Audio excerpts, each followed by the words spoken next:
નમસ્કાર students, parents. આ video છે સ્પેશિયલ અત્યારે 10th બોર્ડ એક્ઝામ સ્ટુડન્ટ્સની પૂરી થઈ, વિદ્યાર્થીઓની, અને હવે એ વિદ્યાર્થી અને એ વાલીઓ બધા જ અત્યારે એક એડવર્ટાઇઝોની ફોન કોલ્સ એટલા આવતા હશે, એ બધા વચ્ચે અટવાયેલા હોય છે. પહેલા વાળા તો કઈ સ્કૂલમાં એડમિશન લેવું, કઈ લાઈનમાં જવું, એ લાઈનમાં શું શું અવેલેબલ છે, અમુક લાઈન વિશે ડર છે, સાયન્સ રાખશું તો આવું પ્રોબ્લેમ થાય, કોમર્સ રાખશું તો આમ થઈ શકે. જેટલી એડવર્ટાઇઝો જોશો એટલે અમારું છે કે ભાઈ રિઝલ્ટની ભરમાર છે. એક પણ ઇન્સ્ટિટ્યૂટ, એક પણ સ્કૂલ એવી નહીં મળે કે જ્યાં તમને ફોટો થિયરી, જે હું કહેતો હોઉં છું કે રિઝલ્ટ તમને દેખાડશે જ.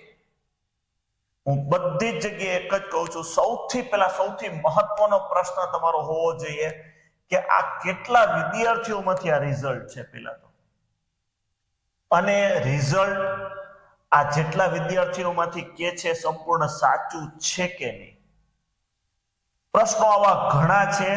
આપણે સીધું જ જો આ રિઝલ્ટ જોશું પછી તરત જ જોશું સર ફીઝમાં શું ડિસ્કાઉન્ટ આપશો, સ્કોલરશિપ કેટલી આપશો, મારા બાળકને અત્યારે 99 PR છે,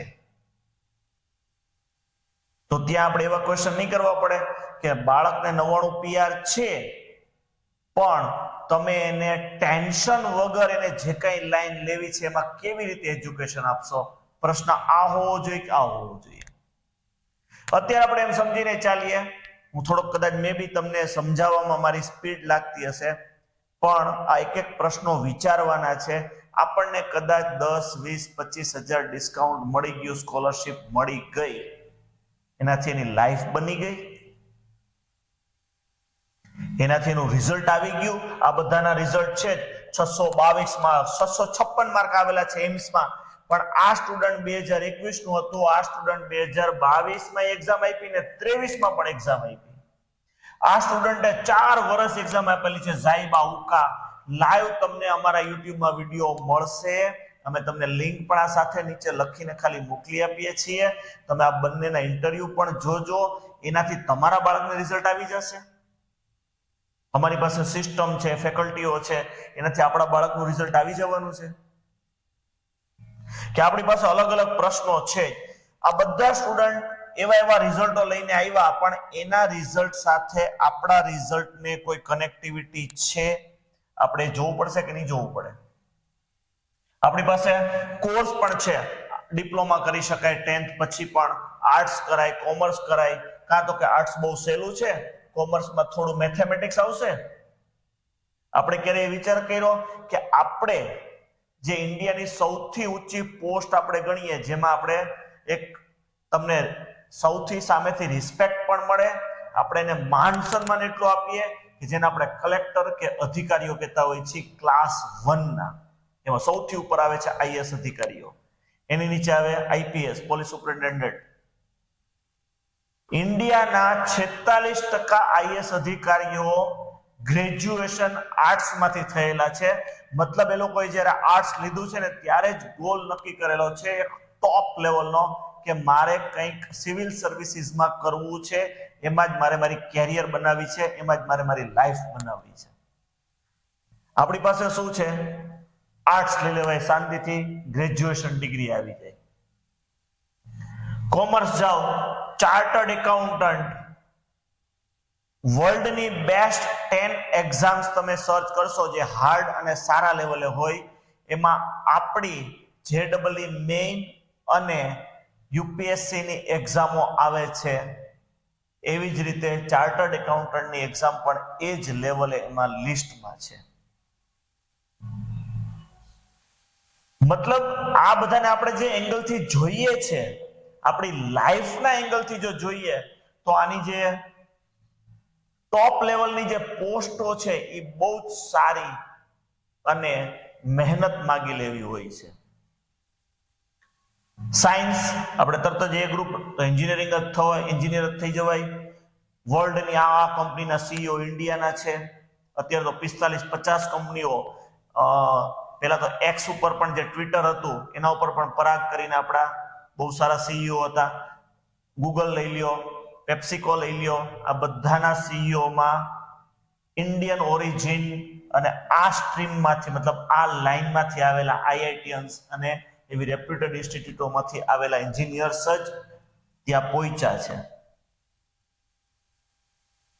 આપણે ત્યાં સુધી જવું છે, આપણી પાસે એના વિશેનું નોલેજ કેટલું છે, આપણે એની પાસે ત્યાં જવા માંગીએ છીએ તો એ નોલેજ આપણી પાસે છે એમાં વધારો કરે, એની સાથે આપણને જે મહેનત કરવી પડે એમ છે એ બધામાં આપણને જે સપોર્ટ આપે એ પેલા આપણે સર્ચ કરવાની જરૂર છે. એ સર્ચ કરવાની જરૂર હોવી જોઈએ. એવા ચેકબોક્સ આપણી પાસે હોવા જોઈએ તો આપણે જે આના વિશે જાણીએ છીએ ને ત્યાં પહોંચી શકીએ. અત્યારે કોઈ પણ બાળક તમારું છે એને તમે સિમ્પલ ક્યાંક ફરવા જવું છે કે કોઈ સારી જગ્યાએ સિટીમાં જમવા જવું છે કે જો તરત જ એની પાસે બધી જ ઇન્ફોર્મેશન મતલબ બધો જ ડેટા આપશે. અહીંયા ફરવા જવાય, આ સિટીમાં જવું છે તો મેપ તરત ગૂગલ ઉપર સર્ચ કરી લેશે. આ સિટીમાં હોટલમાં કઈ હોટલમાં સારું ફૂડ મળે છે તો એ પણ સર્ચ કરી લેશે. પણ તમે એ જે ધોરણમાં છે અત્યારે મતલબ જે કોઈ ધોરણમાં ભણે છે એમાં પૂછજો સૌથી વધારે ગણિત અને ભૌતિક વિજ્ઞાન મતલબ ફિઝિક્સ, આ બે સબ્જેક્ટ તો અત્યારે બાળકોને એટલો ડર લાગતો હોય એના પૂછજો કેટલા ચેપ્ટર્સ છે એમાં, મતલબ કેટલા એને પાઠ એમાં ભણવાના છે. એ મોઢે નહીં હોય. એ પાઠની અંદર કેટલા નાના નાના મુદ્દાઓ છે કે જેને આપણે કહીએ ટોપિક નહીં યાદ હોય. ઘણું છે આવું બધું. આપણે એમ કહીએ કે બી ગ્રુપમાં સાયન્સ રાખવું છે, બી ગ્રુપ રાખવું છે, ડોક્ટર બનવું છે, બસ ડાયરેક્ટ એવી તો ડોક્ટર બની જશું. અને આનાથી આગળ હજી ઘણું છે કે ખાલી ડોક્ટર સાયન્સ એટલે બી ગ્રુપ એટલે ડોક્ટર ટોપ છે, બહુ અત્યારે હાર્ડ છે, 24 લાખ સ્ટુડન્ટ એક્ઝામ દેવાના છે નીટની. આ જ લાઈનની અંદર બીએસસી મતલબ બેચલર ઓફ સાયન્સ સાથે એવા પેરામેડિકલ કોર્સિસ અવેલેબલ છે કે જેમાં તમને ડોક્ટર કરતા વધારે જરૂરિયાત વર્ષોમાં હવે થવાની છે. ડોક્ટર થી પણ વધારે તમને સેલેરી સારી મળી શકે 5 વર્ષ પછી. જે નોર્મલ ડોક્ટર હોય એના કરતા સારી સેલેરી તમને મળી શકે. આવો પેરામેડિકલ ની અંદર લિસ્ટ છે કોર્સનું.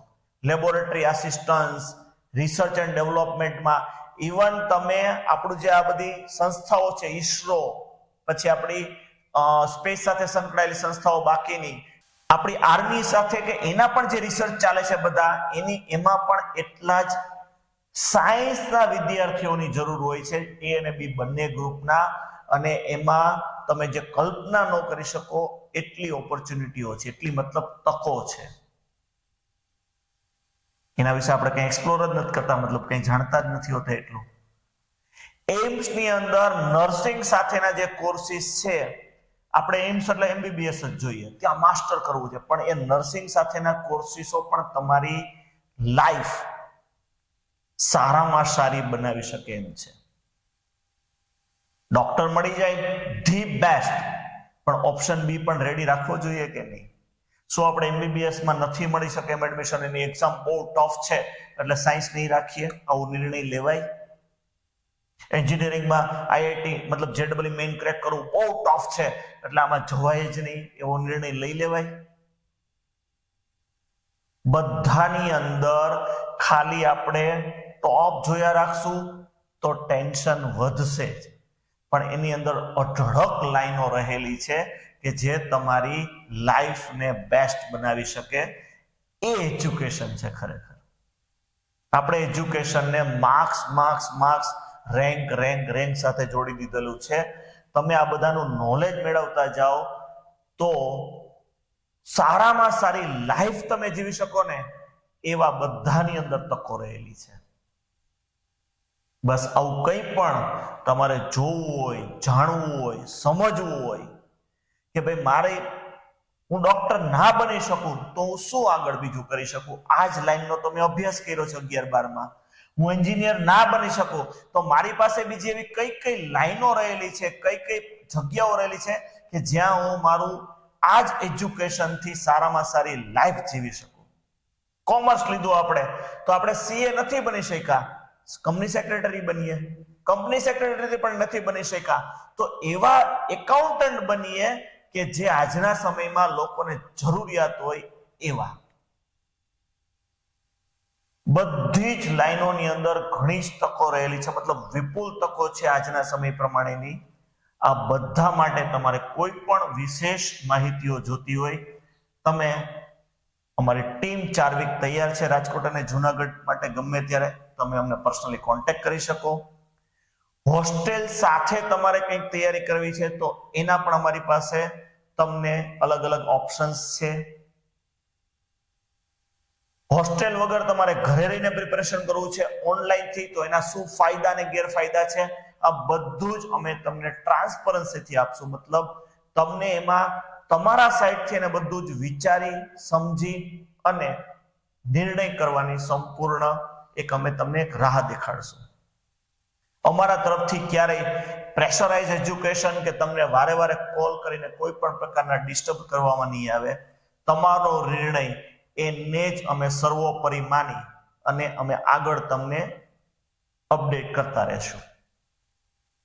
ચોઈસ તમારી છે. હા, ઇન્ફોર્મેશન મેળવવી એ તમારો હક છે અને આપવી એ જે એજ્યુકેશનમાં અમે છીએ તો એ અમારી અમે જવાબદારી સમજીએ છીએ. એના ભાગરૂપે અમે આ વિડીયો બનાવ્યો છે. મેક્સિમમ લોકો સુધી પહોંચાડજો અને આવી કોઈ પણ ઇન્ફોર્મેશન જોતી હોય તો અમને કોન્ટેક્ટ કરજો. નમસ્કાર, થેન્ક યુ.